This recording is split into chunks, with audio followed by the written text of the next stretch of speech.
Вітаю вас, друзі! Російські загарбники усе ніяк не можуть пережити свій розгром на Харківщині та прямим текстом називають його поразкою та катастрофою. Так как и анонсировалось, наши войска оставили Харьковскую область. Россия здесь навсегда. На самом деле, почему случилась катастрофа под Изюмом? А потому что мы потерпели поражение под Изюмом. Вони продовжують тікати із нашої Харківської області та зізнаються, що кинули своїх солдатів у оточенні, у котлі. В Изюме до сих пор, я так понял, идут какие-то бои, там какие-то остатки подразделений, которых просто не смогли вывести. Але зачекайте, як таке могло статися? Адже це був плановий відступ, точніше перегрупування, як заявили у Міністерстві війни. Принято решение перегруппировать российские войска. І взагалі Ілля Кива ж розповідав, що насправді це такий хитрий план Російської Федерації заманити українців,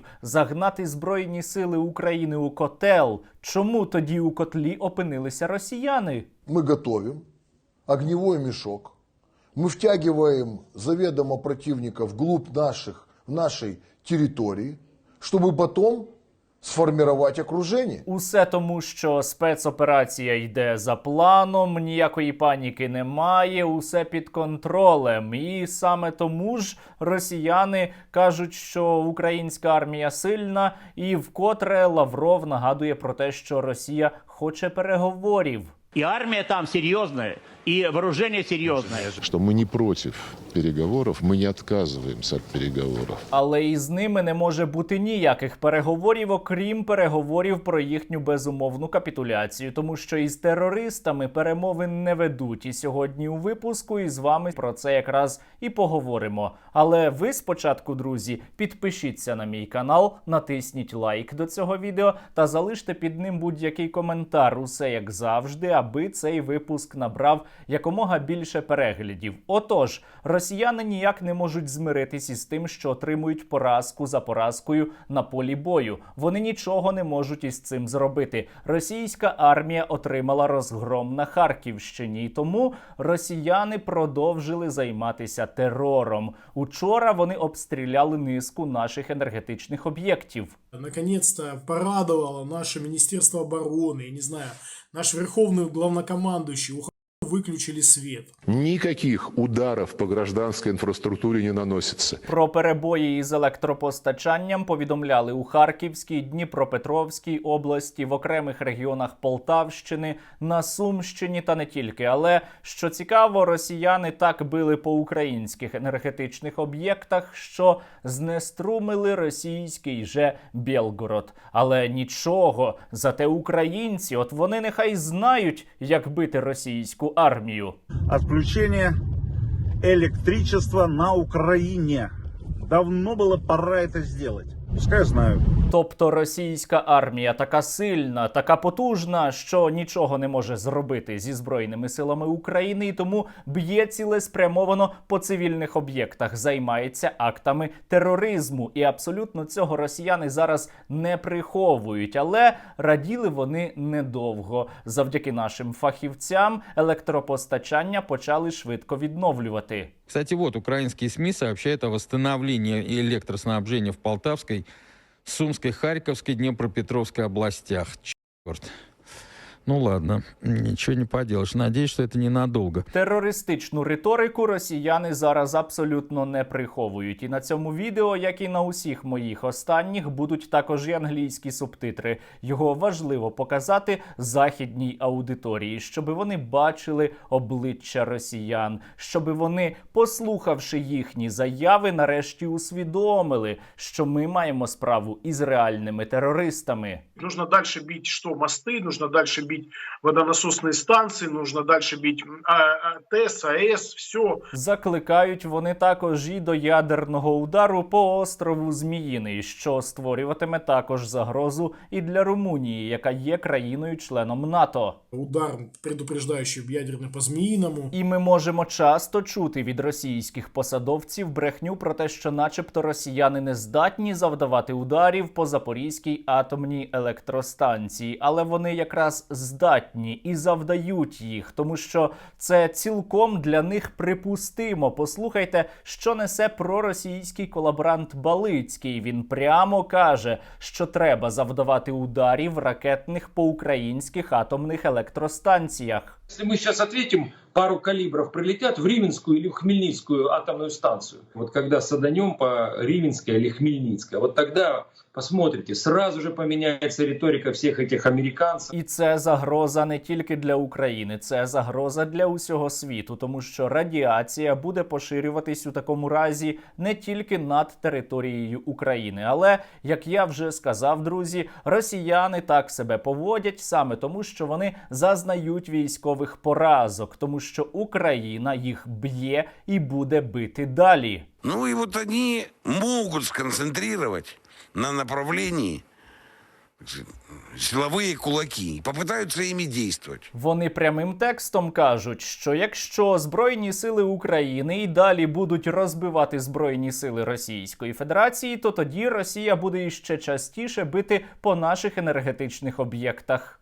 Ну, значит, остановится вообще свет по всей стране. Росіяни про це кажуть абсолютно відкрито. Вони не приховують того, що саме вони завдали вчора удару по енергетичній інфраструктурі України. Завдали удару по інфраструктурі, яка забезпечує життєдіяльність насамперед цивільного населення. Але при цьому у росіян і тут демонструється типова їхня шизофренія, тому що Міністерство війни звинувачує в таких ударах якраз таки Україну. Подчеркну, что ежедневные удары по объектам электроснабжения гражданской инфраструктуры ведутся киевским режимом намеренно и прицельно. Росіяни сподіваються нас залякати. Вони сподіваються, що ми почнемо панікувати, але вони отримають якраз таки зворотню реакцію. Нам іще більше будуть допомагати наші союзники, коли вони бачать обличчя російських терористів. І ми з вами будемо ненавидіти та розбивати ворога іще активніше, аніж дотепер. І Збройні сили України продовжують це сьогодні робити. На Харківщині наші війська вже вийшли на окремих ділянках до державного кордону із Російською Федерацією. Є вже фото наших захисників із населеного пункту Вовчанськ, якраз на російсько-українському кордоні. І росіянам дуже боляче це усвідомлювати. Боляче розуміти, що, здається, почався перелом у російсько-українській війні. І тому вони кажуть, що це не Збройні сили України досягають успіхів, а насправді війська НАТО воюють за Україну. Это переодетые, закамуфлированные солдаты НАТО, самые реальные. Та якби росіяни не тішили себе ілюзіями, щоби вони самі собі не брехали, реальність абсолютно не така, як розповідає російський телевізор. И еще мы убедились, что удар мы держим не очень хорошо. У окупантів реально почався психологічний злам після успішного наступу Збройних сил України. І вони все частіше використовують риторику людей, які готуються до поразки. То они могут наступать вообще где угодно, одновременно, особо не маскируясь даже. Мы знали о наступлении на Балаклею. Это помогло кому-то? То есть, До них також доходять і абсолютно неймовірні речі. Виявляється, українці та росіяни вже не братні народи. Можно ли назвать этих людей братьями или еще кем-то? Нет, конечно, нельзя их называть братьями. А це означає, що Владимир Путін усі ці роки росіянам брехав. Братская страна, братский народ. Я считаю, что вообще украинцы и русские – это вообще один народ. Что это братский народ. Одна статья Путина про один народ чего только стоит. До речі, критика Владимира Путіна подекуди і ще поки не дуже часто, але з'являється навіть на російському федеральному телебаченні. З'ясувалося, що так звана путінська спецоперація йде абсолютно не за планом, хоча Путін каже про протилежне. Мы слышим, что все идет по плану. Ход специальной военной операции идет по плану, и операция идет по плану. Но неужели кто-то всерьез верит, что 6 месяцев назад план был, чтобы сейчас Мы там оставляли Бакалею. І вони зараз усе намагаються знайти, хто ж винен. Хто винен у тому, що росіяни отримали розгром на Харківщині? Хто ж казав неправду про стан справ в Україні напередодні повномасштабного вторгнення?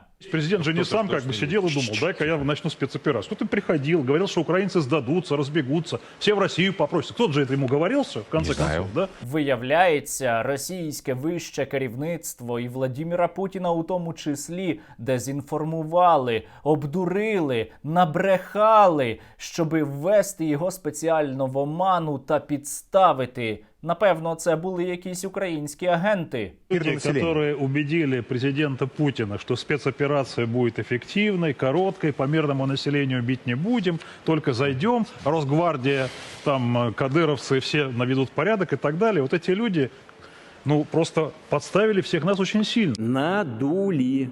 Просто нагло обманули. Кожна, навіть найменша українська перемога дуже сильно ламає психологічно росіян. Проте ви, друзі, не думайте, що далі нам буде дуже легко і що ось війна вже просто завтра закінчиться. Насправді, росіяни будуть іще далі нас тероризувати, будуть бити по цивільних об'єктах, по нашій інфраструктурі і будуть кидати іще більше гарматного м'яса у бій, тому що їм своїх росіян абсолютно не шкода. Вони усі мають померти за Путіна. Для России не существует понятия неприемлемых потерь.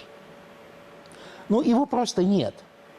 Поэтому война в любом ее виде может продолжаться сколько угодно. Русский человек всегда готов умереть. Тому ми із вами, звісно, радіємо нашим перемогам, але не забуваємо, яку ціну ми платимо за ці перемоги, і не розслабляємось, не збавляємо обертів. Далі допомагаємо українській армії та працюємо усі як один на нашу спільну перемогу. І тоді усе буде Україна. Слава Україні!